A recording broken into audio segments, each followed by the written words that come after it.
Chào anh em nha. Hôm nay nhà Haley có 3 chiếc. Đây, đỏ, vàng và xanh. Ba anh em nha. Đây. Đơn giản vậy thôi.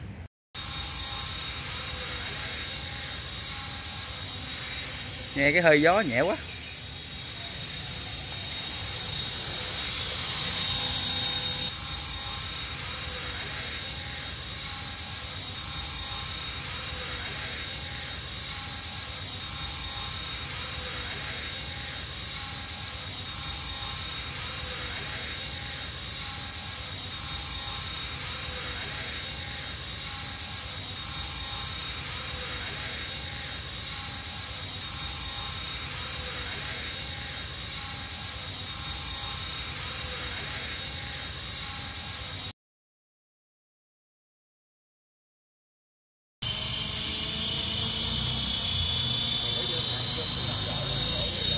Ồ, nhẹ quá ta.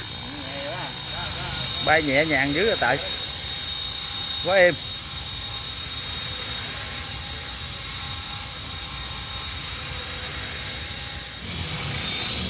Quá đẹp anh em ơi.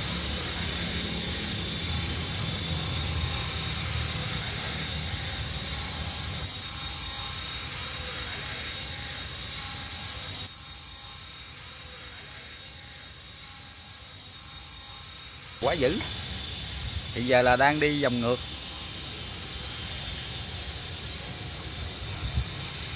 Nếu nhìn từ trên xuống là nó đang đi theo chiều quay của kim đồng hồ á.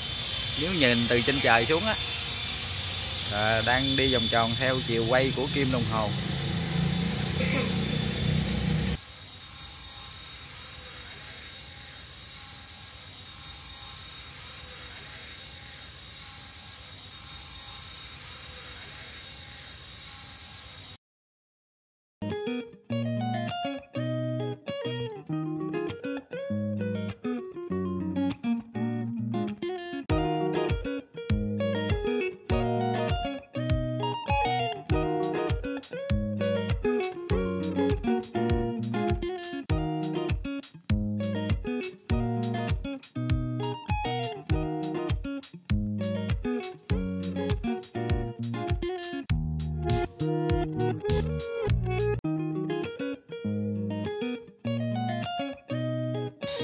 Bảo trên ăn dưới ha.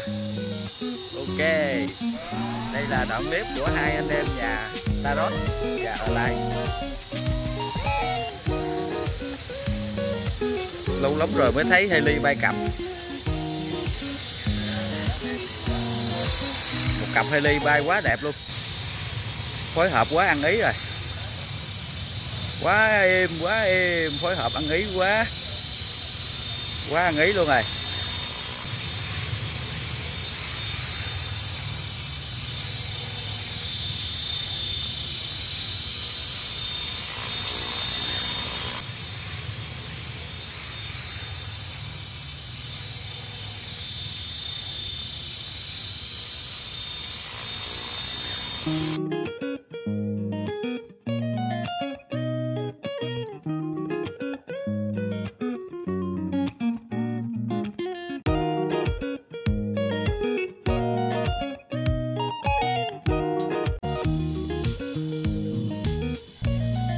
Rồi bây giờ hai